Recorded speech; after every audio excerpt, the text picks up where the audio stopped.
guys, welcome back to my channel. My name is Zena. Welcome, and yes, and this is the backside of my shirt. Yes, I know, and no, I'm not going to change it. Okay, we're not here for fashion.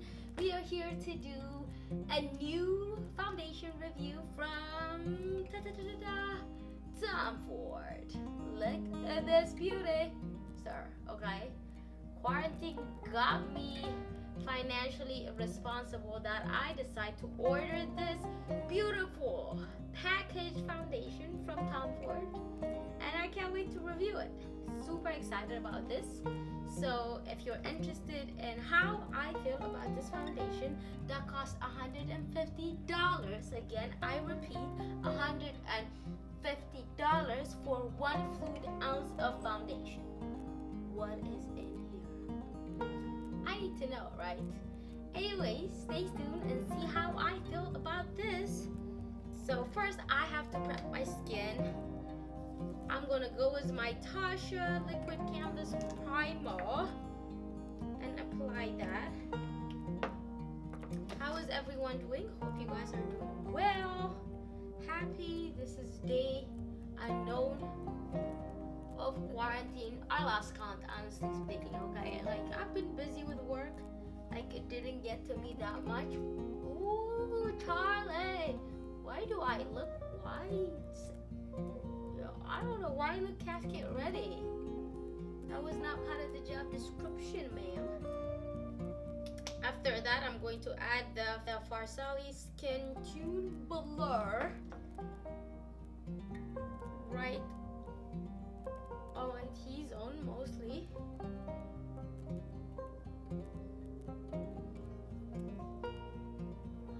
Or everywhere. I like this. I really like this. This is like one of my favorite primer on the market. I used to use it a lot. I don't know why I stopped using it. I think it's good. So let's go on with reviewing this foundation, okay? Okay, so looking at it, this is a heavy bottle with a magnetic, okay, don't embarrass me. You saw that was a magnetic cap, so that was like pretty cool. But then again, like Huda Beauty, all or most of her lipstick are like that, so like no biggie, okay? This looks expensive. Does it worth $150? It's not for the packaging I bought it, maybe for the ingredients, okay? What does this claim to do? This is a medium to full coverage with 40 shades. Again, 40 shades. Like, you guys should be surprised because luxury brands, they don't care. They don't make shade range like that. It's usually like 6 to 10 and they're like, figure that shit out. That's not our problem. So, let's see and try it. By the way, like I bought this online. They had no shade description, so I had to go off of like another YouTube video review. Her skin tone looked like me and she was using 9.5 warm almond, so I was like, baby, I look like her. So yeah, we're gonna try it. Okay, consistency, liquidy, but not like Pat McGrath, or maybe Pat McGrath liquidy. I like. Okay, this shade is definitely darker. But it's summer, so I could definitely use it because this, well, from the way it looks, summer is about to skip us soon. So I see a lot of red tint from this foundation, but we're gonna make it work. So this is supposed to be actually a medium to full coverage, if I said it. And then it has hyaluronic acid that's supposed to like plump up your skin. So I don't know if I should use a foundation brush on one side and a sponge on the other. Oh my god. What is this?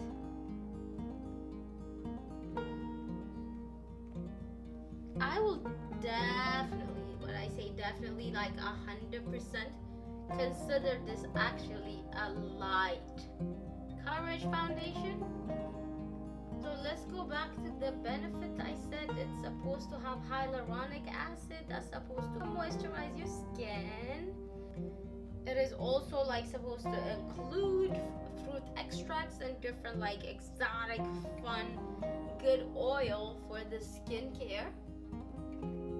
That's the one thing I know. I am not feeling this. What the hell? What is this? Is this the way I prep my skin? I don't know what's going on.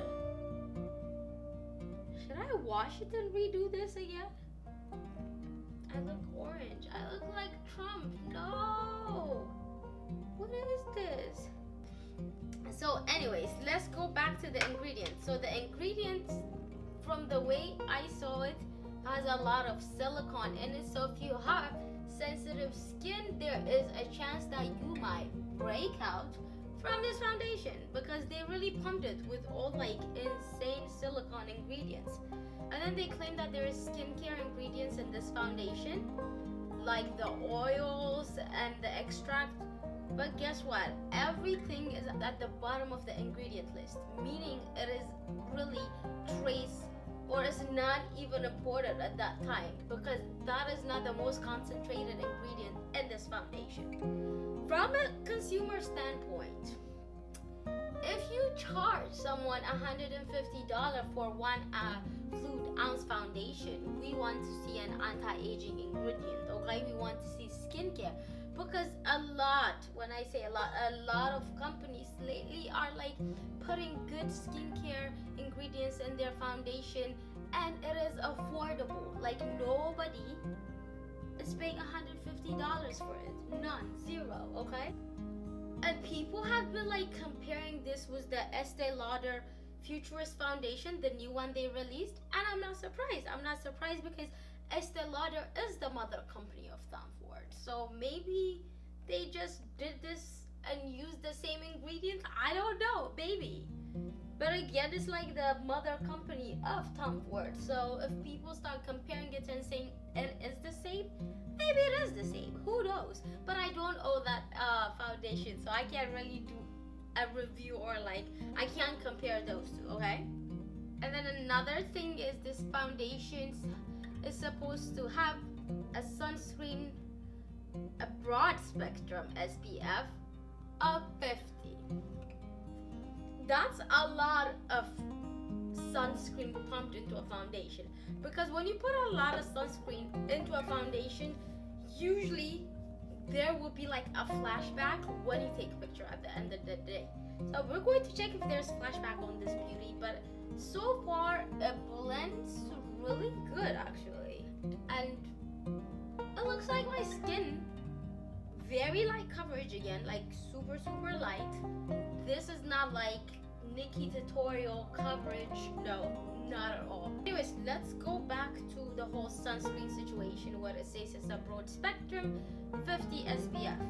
Looking at it, the active ingredients for the sunscreen is insulazole, octinoxate, octisalate, zinc oxide.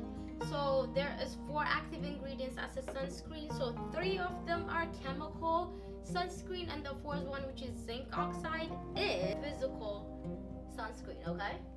So the difference between a chemical and a physical sunscreen is a chemical sunscreen, it absorbs the UVA and UVB ray and actually break it down. When it comes to physical sunscreen, it just like deflects the rays back. So that's how they work. So now that we know there is both physical and chemical sunscreen in this foundation, we're going to see what they do. The first ingredient, which is insulazole, I don't know if I'm pronouncing this right, is a chemical sunscreen that has like an amazing actually protection against UVB rays, okay? But it does not protect UVA rays. So I was like, okay, maybe the other ingredients would do that. Then comes octinoxate. It's the same thing. It's supposed to protect you from UVB rays, but not UVA rays. The third one is octisalate, which is at 4.5%.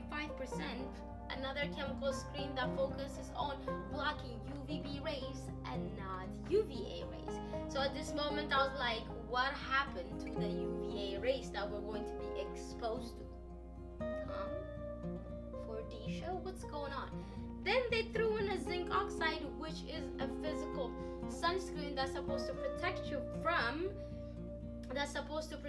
from both UVA and UVB rays. So I said, finally, we're going to be saved with zinc oxide. But the whole thing is zinc oxide is only 3.8% of the sunscreen active ingredient. The rest are like 6.7, 4.5, and 2.7. So is this like the best sunscreen that I want to put on? Probably not. Definitely not, actually, okay? But just in case if you're lazy and you forget to put on a sunscreen, this should do it. It says, okay, and then I saw this funny thing. It says, let me see, apply. It says apply every 50 minutes. It says apply evenly 15 minutes before exposure. Reapply at least every 2 hours. Why would I apply this thing every 2 hours for that price tag? Like, I'm not even going to put it every 2 months right now. Like, no. We're not about that. Why is my lip so chapped? That is so disgusting. So am I like super obsessed with this? I like the cover. This is like, it gives you very nice skin-like finish, which I am here for. It's summertime, nobody wants to cake up on foundation. This foundation really looks good. I am not like mad at it. It didn't cover like my dark spot right there. Maybe like, let me add just a little bit. But if I do, I feel like I'm just going to turn orangey.